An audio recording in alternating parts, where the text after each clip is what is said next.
सभी छात्रों को नमस्कार, जय श्री कृष्णा। गंगोत्री स्कूल गोंडल में आपका हार्दिक स्वागत है। आज हम 8वीं कक्षा में विषय हिंदी में एकम 5 का अभ्यास करेंगे। अब तक हमने एकम पहला, दूसरा, तीसरा और चौथा 4 एकम का अभ्यास पूर्ण किया।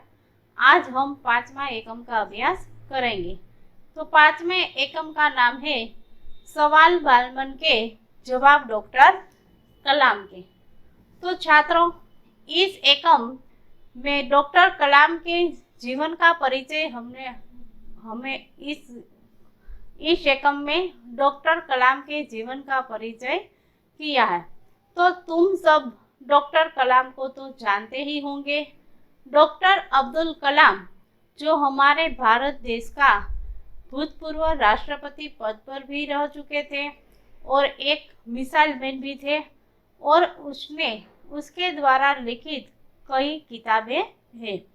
हम होंगे कामयाब, अग्नि की उड़ान, अगन पंख, भारत 2020 नव निर्माण की रूपरेखा, ये सब डॉक्टर अब्दुल कलाम द्वारा लिखी हुई किताबें हैं। डॉक्टर अब्दुल कलाम का जन्म 15 अक्टूबर 1931 रामेश्वरम में हुआ था और उसका निधन 27 जुलाई 2005 को 15 को हुई थी।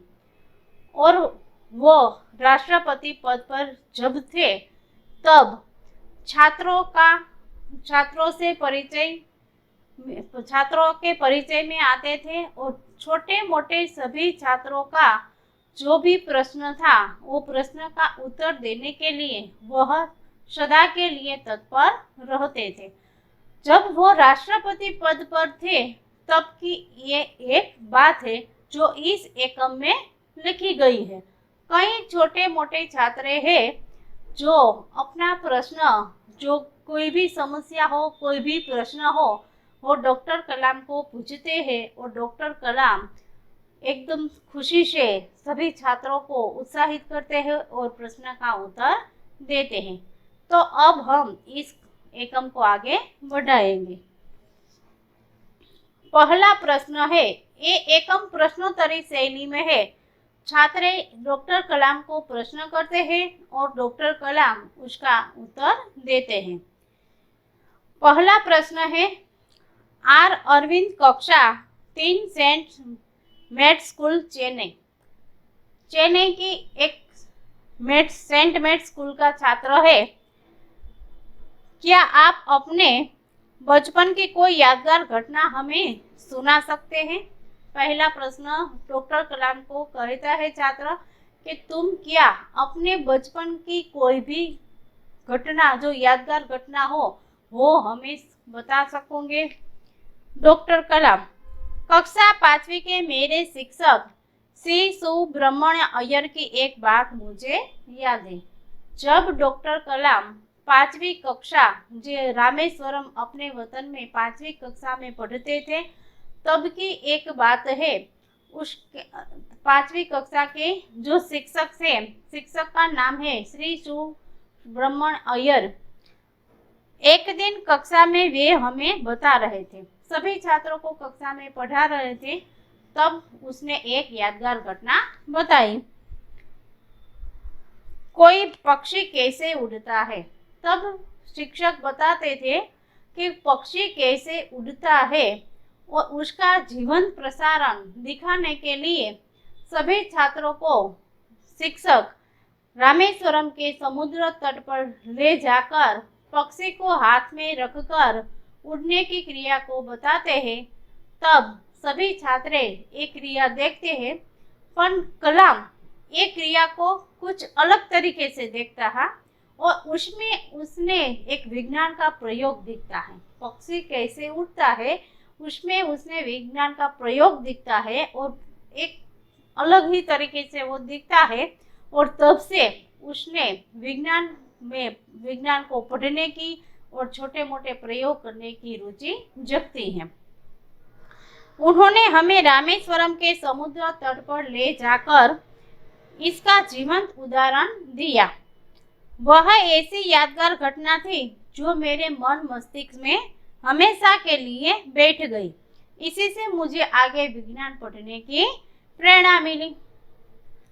और જ્યારે ડોક્ટર કલામ 5મા ધોરણની અંદર અભ્યાસ કરતા હતા ત્યારે એના જે વતન છે રામેશ્વરમ, એ રામેશ્વરમની સ્કૂલની અંદર 5મા ધોરણમાં અભ્યાસ કરતા હતા ત્યારે એના વર્ગ શિક્ષક શ્રી શિવ સુબ્રમણ અય્યર એને સમજાવતા હતા વર્ગની અંદર કે પક્ષીઓ કેવી રીતે ઉડે છે। ત્યારે એ વર્ગની અંદર સમજાવતા બધા વિદ્યાર્થીઓને સમુદ્ર તટ પર, સમુદ્રના કિનારે રામેશ્વરમની અંદર લઈ જાય છે અને ત્યાં જઈને પક્ષી કેવી રીતે ઉડે છે એનું જીવન પ્રસારણ એને બતાવે છે, પ્રેક્ટિકલ કરીને બતાવે છે શિક્ષક। ત્યારે બધા વિદ્યાર્થીઓ પક્ષી કઈ રીતે ઉડે છે એ જ જોવે છે માત્ર।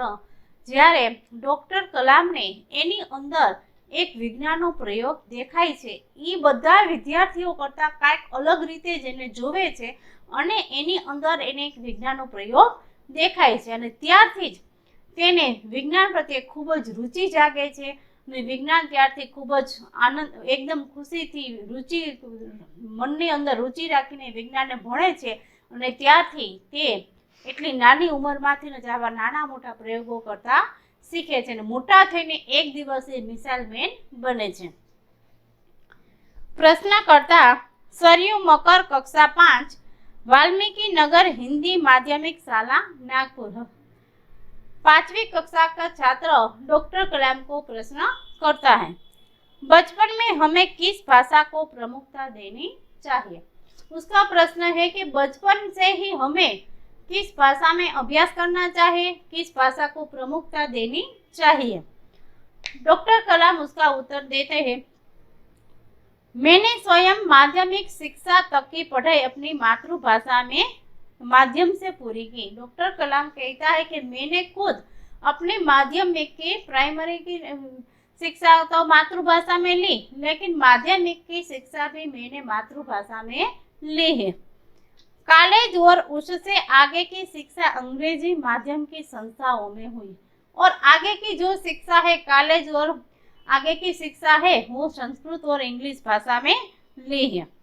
मेरा मानना है कि हम कॉलेज में भी माध्यमिक के रूप में मातृभाषा का चुनाव करते हैं। डॉक्टर कलाम के मत के अनुसार कि छात्र आगे जाकर भी कॉलेज की शिक्षा भी अपनी मातृभाषा में ले सकते हैं, क्योंकि युवा अपनी मातृभाषा में ही सोचता है और उसी में अपनी बात सहजता से कहता है। मातृभाषा में आगे की शिक्षा भी लेनी चाहिए, ऐसा कलाम कहते हैं, क्योंकि कि युवा पीढ़ी में जो छात्र कोई भी बात सोचता है, विचारता है, वो अपनी मातृभाषा में सहजता से सोचता है, विचारता है, दूसरों को कह सकता है।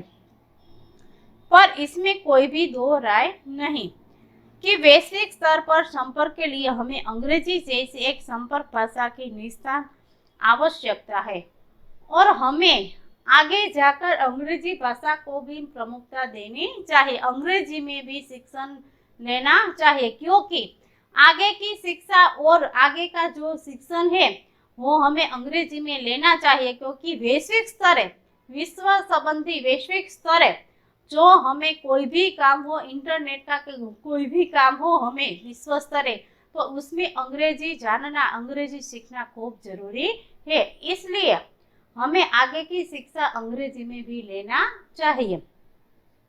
और बीजो प्रश्न है 5મા ધોરણના વિદ્યાર્થીનો એ ડોક્ટર કલામને એવો પ્રશ્ન કરે છે કે આપણે અમારે બચપણમાંથી ને નાનપણમાંથી જ અમારે કઈ ભાષાને પ્રમુખતા આપવી જોઈએ, કે કઈ ભાષાને મહત્વ આપવું જોઈએ।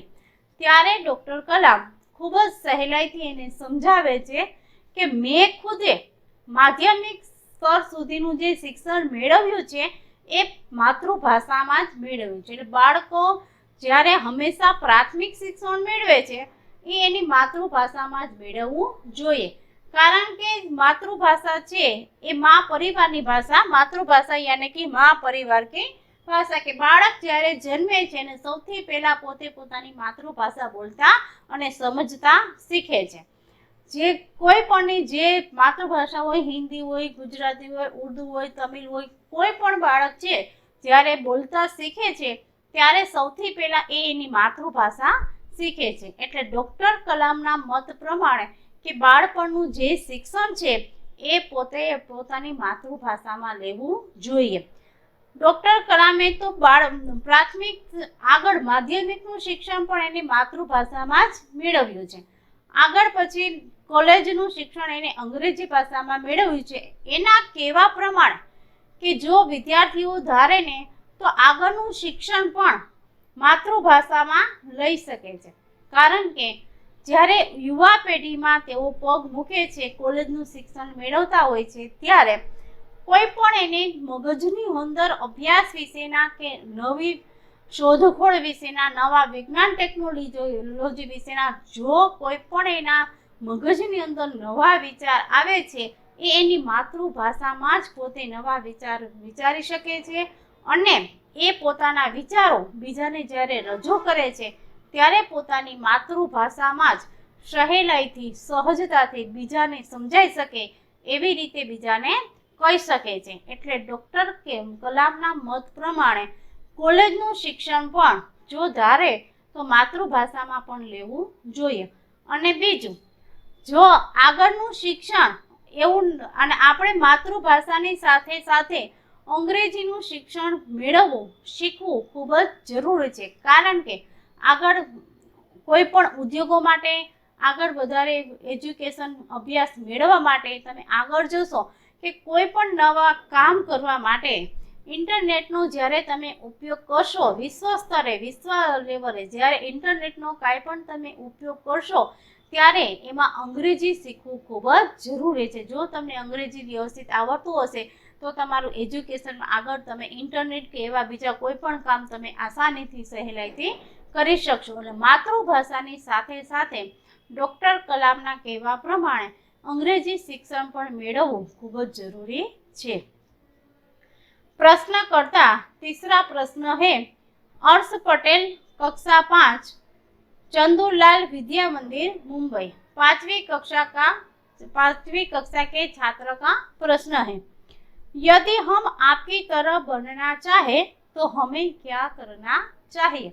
उसका प्रश्न है कि यदि हम तुम्हारी तरह महान बनना चाहेंगे तो हमें ऐसा क्या काम करना पड़ेगा कि हमें आपकी तरह बन सकेंगे? डॉक्टर कलाम, जब आप युवा अवस्था में कदम रखें तभी आपको जीवन में लक्ष्य निर्धारित कर लेना चाहिए.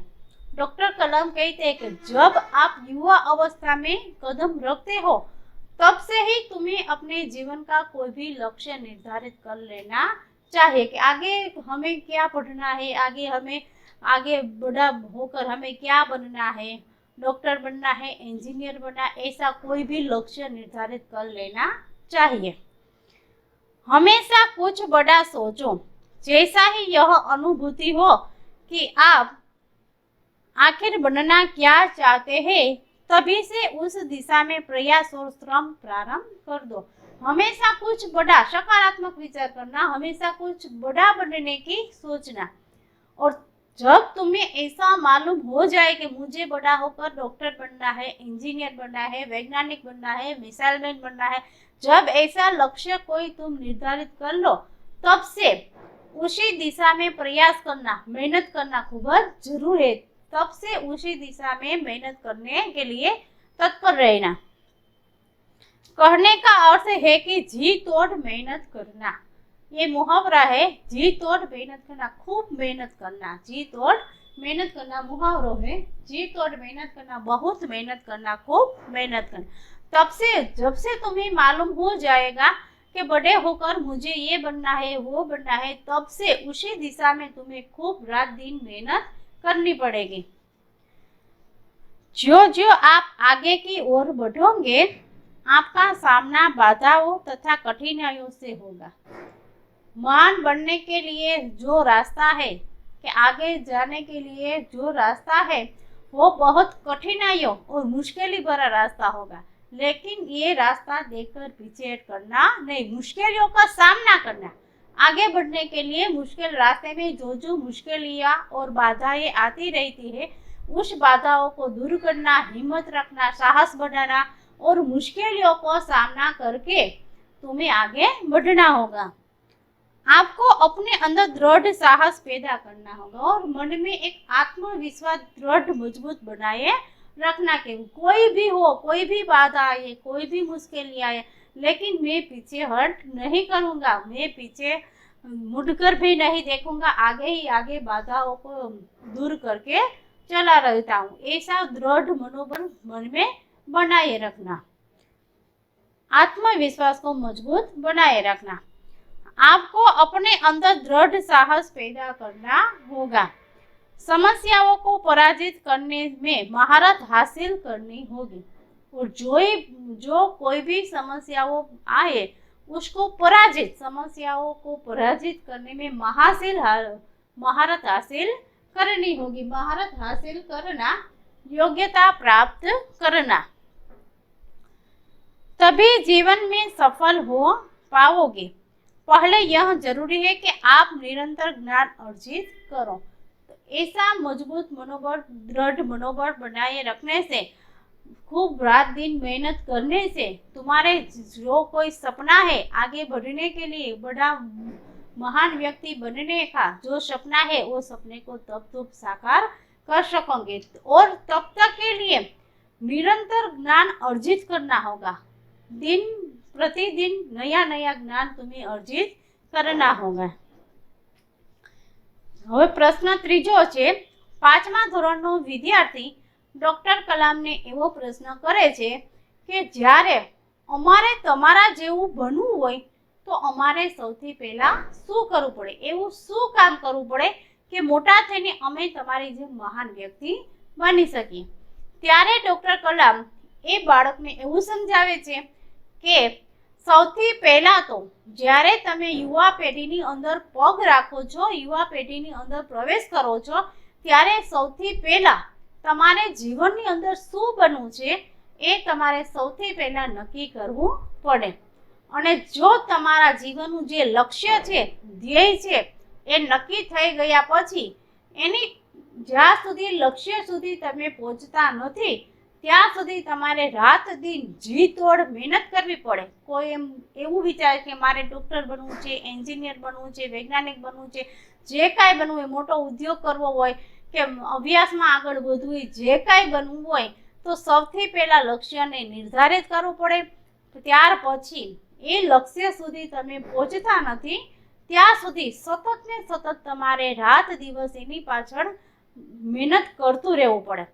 અને જ્યારે તમારે કોઈ પણ સારો રસ્તો તમે ગોતો છો કે કાંઈ મહાન બનવું છે તો એમ સહેલાઈથી તમે મહાન બની શકતા નથી, કે કોઈ પણ મહાન વ્યક્તિ બનવું છે કે વૈજ્ઞાનિક બનવું છે કે કાંઈ પણ બનવું છે પણ તમે સહેલાઈથી બની શકતા નથી। એ જે તમારું લક્ષ્ય છે એ ખૂબ અને હંમેશા ઊંચા વિચારો જ રાખવાના, ક્યારેય નબળું વિચારવાનું નહીં। અને જે તમારા ઊંચા વિચારો છે એ વિચારો સુધી પહોંચવા માટે તમારે રસ્તા ઉપર ઘણી બધી મુશ્કેલીઓ આવશે, ઘણી બધી બાધાઓ આવશે, મુશ્કેલીઓ આવશે, સંકટો આવશે। એ સંકટો અને મુશ્કેલીઓને જોઈને તમારે પીછેહટ કરવાની નથી કે ડરીને પાછું એ રસ્તેથી પાછું વળવાનું નથી, પણ જે મુશ્કેલીઓ અને સંકટો વચ્ચે આવતા જાય છે એ સંકટોને દૂર કરીને, મુશ્કેલીઓનો સામનો કરીને તમારે તમારા લક્ષ્ય સુધી પહોંચવા માટે આગળ ને આગળ વધતું રહેવાનું છે। અને જેટલું તમારું સાહસ હશે, તમારા દિલની અંદર જેટલું આત્મબળ હશે, દૃઢ મનોબળ હશે, દિલની અંદર આત્મવિશ્વાસ હશે કે હું ગમે એટલી મુશ્કેલીઓ આવશે છતાં મારું જે લક્ષ્ય છે એ લક્ષ્ય સુધી પહોંચીને જ રહીશ। જો એવું દ્રઢ મનોબળ તમે એમને મજબૂત બનાવીને રાખશો તો અવશ્ય તમે તમારા લક્ષ્ય સુધી પહોંચી શકશો। અને એ લક્ષ્યને મેળવવા માટે જે દિવસે દિવસે બદલાતું જે જ્ઞાન છે, રોજનું નવું જ્ઞાન તમારે તમારા જીવનની અંદર સતત ને સતત મેળવતું રહેવું પડશે। અત્યારે વિદ્યાર્થીઓ તમે જુઓ છો, રોજનું કાંઈક ને કાંઈક નવું વિજ્ઞાન ટેકનોલોજી આ સમાજની અંદર કે દુનિયાની અંદર આવતું જાય છે। એ રોજનું નવે નવું જે જ્ઞાન છે એ તમે સતત ને સતત મેળવતા રહેશો તો અવશ્ય તમે તમારા લક્ષ્ય સુધી પહોંચી શકો. આમ ડૉક્ટર કલામ 5મા ધોરણના વિદ્યાર્થીને ખૂબ સારી રીતે સમજાવે છે અને એને ઉત્સાહિત કરે છે એના લક્ષ્ય સુધી પહોંચવા માટે. प्रश्नकर्ता चिराग जैन, कक्षा 7, बॉम्बे कैम्ब्रिज, अंधेरी, पश्चिम मुंबई. वह कौन सी बड़ी चुनौती है जिसका सामना हमें आज करना पड़ रहा है? 7वीं कक्षा का छात्र डॉक्टर कलाम को कहता है कि ऐसी कौन सी बड़ी चुनौती है भारत देश को जो उसका सामना हमें आज भी करना पड़ रहा है. डॉक्टर कलाम उसे समझाते हैं, भारत को सन 2020 तक एक विकसित राष्ट्र के रूप में परिवर्तित करना और देश के 1 अरब से अधिक नागरिकों को चेहरे पर मुस्कान देखना, यही राष्ट्र के समक्ष सबसे बड़ी चुनौती है. अब कलाम कहते हैं कि भारत को 2020 तक एक विकसित भारत देश के रूप में देखना, ऐसी चुनौती यानी कि ललकार पड़कार कि भविष्य को पड़कारना. तो 2020 तक पूरा भारत देश विकसित हो गया होगा और भारत देश में जो नागरिक है 1 अरब से अधिक जो नागरिक है उस सबके मुख पर, उस सबके चेहरे पर एक अलग सी मुस्कान होगी. ऐसी बड़ी चुनौती भारत देश के है. 7મા ધોરણનો વિદ્યાર્થી એવો પ્રશ્ન કરે છે કે એવી કઈ મોટી ચુનૌતી છે ભારત દેશને કે એનો સામનો આજે પણ આપણે કરવો પડે છે. ત્યારે ડૉક્ટર કલામ એવું સમજાવે છે કે ભારત દેશ જ્યારે 2020ની જે અત્યારે સાલ ચાલે છે 2020ની, તો પહેલા એને એવું કહેલું હતું કે ભારત દેશ જ્યારે 2020ની સાલ આવશે ને ત્યારે ભારત દેશ ઘણો બધો વિકસિત થઈ ગયો હશે, બીજા દેશોની સામે ટક્કર ઝીલી શકે, બીજા દેશોની સામે વિકસિત બનીને રહી શકે એવો ભારત દેશ 2020ની સાલમાં વિકસિત બની ગયો હશે. અને ભારત દેશની અંદર जो नागरिक છે एक अरब से भी अधिक नागरिक है, 1 अरबથી પણ વધારે જે દેશના નાગરિકો છે એ દરેક નાગરિકોના ચહેરા ઉપર એક નવી મુસ્કાન હશે, લોકોને કંઈક નવી જીવવાની પ્રેરણા મળી હશે.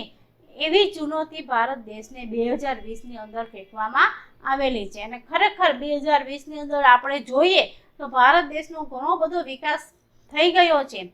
અને અત્યારે હાલમાં તમે જુઓ કોરોના જેવી મહામારીથી ઘણા લોકો પીડાય છે, છતાં પણ આપણા વડાપ્રધાન દેશનો વિકાસ આમનામ જળવાઈ રહે, દેશ આપણો આગળ રહે એ માટે આપણા વડાપ્રધાન પણ ઘણી બધી નવી નવી યોજનાઓ કરે છે અને લોકોને ઘેર બેઠા પણ કેટલી બધી સગવડતાઓ આપે છે, ઘણું બધું એને સહાય કરે છે. આમ આપણા ભારત દેશ બેરોજગાર ન બની જાય એટલા માટે જે વડાપ્રધાન છે ઘણી બધી મહેનત કરે છે. તો આ એ સમયે ભારત દેશ 2020માં કે ઘણો બધો વિકાસ પામ્યો હોય છે અને દેશના જે નાગરિકો છે દરેક નાગરિકના ચહેરા પર એક નવી મુસ્કાન હશે. प्रश्नकर्ता हर्ष तांडव, कक्षा 7, डॉक्टर एस राधाकृष्णन विद्यालय, मलाड, मुंबई. आपकी दृष्टि में साहस की परिभाषा क्या है? 7वां धोरण 7वीं कक्षा का छात्र डॉक्टर कलाम का ये प्रश्न करते हैं कि आपके मत से साहस की परिभाषा क्या है, साहस किसको कहते हैं आप? तब डॉक्टर कलाम उसे समझाते हैं, अपनी जान की परवाह किए बिना दूसरों को संकट या आपदा से बचाना ही साहस है. डॉक्टर कलाम उसे समझाते हैं कि अपनी जान की परवाह किए बिना दूसरों को बचाता है, दूसरों की जान पर खेलता है, वो ही साहस है. 7મા ધોરણનો વિદ્યાર્થી ડોક્ટર કલામને એવું પ્રશ્ન કરે છે કે તમારા મત પ્રમાણે તમે સાહસ કોને કહો છો, સાહસની પરિભાષા, સાહસની વ્યાખ્યા શું છે? ત્યારે ડોક્ટર કલામ એને એવું સમજાવે કે આપણે કોઈ પણ વ્યક્તિ પોતાની જાનની, પોતાના જીવનો, કોઈ પણ વ્યક્તિ પોતાના જીવની પરવાહ કર્યા વગર બીજાને બચાવે છે, બીજાને મુશ્કેલીમાંથી દૂર કરે છે, પોતે પોતાના જીવને જોખમમાં નાખીને બીજાને બચાવે છે, બીજાને ઉપયોગી થાય છે, એ જ મોટું સાહસ છે. એનાથી મોટું બીજું કોઈ સાહસ હોઈ શકે નહીં. આમ ડૉક્ટર કલામ જે બધા વિદ્યાર્થીઓ છે અલગ અલગ પ્રશ્નો કરે છે, ડૉક્ટર કલામ એને ખૂબ સારી રીતે સમજાવે છે. હવે આપણે થોડુંક એનું વ્યાકરણ જોઈ લઈએ. शब्दार्थ जीवंत तो जीवित, मातृभाषा माँ परिवार की भाषा, वैश्विक विश्व संबंधी, विश्व लेवल विश्व संबंधी, बृहत यानी कि बड़ा विशाल, विरासत धरोहर, कुछ मुहावरे हैं, जी तोड़ मेहनत करना, बहुत मेहनत करना, सामना होना, सामने आना, सामने मिलना, महारत हासिल करना, योग्यता प्राप्त करना, अचूक औषधि होना, व्यर्थ न जाने वाला उपाय, व्यर्थ न जाने वाला उपाय होना। तो छात्रों, आज का जो एकम है डॉक्टर अब्दुल कलाम के बारे में हमें कुछ जानकारी ली, तो ऐसा ही एकम और आज का जो एकम हो तुमको सबको अच्छी तरह से समझ में आ गया होगा। और ऐसा ही अगले लेक्चर में हम इसका आगे का अभ्यास करेंगे। तब तक के लिए धन्यवाद। जय श्री कृष्ण।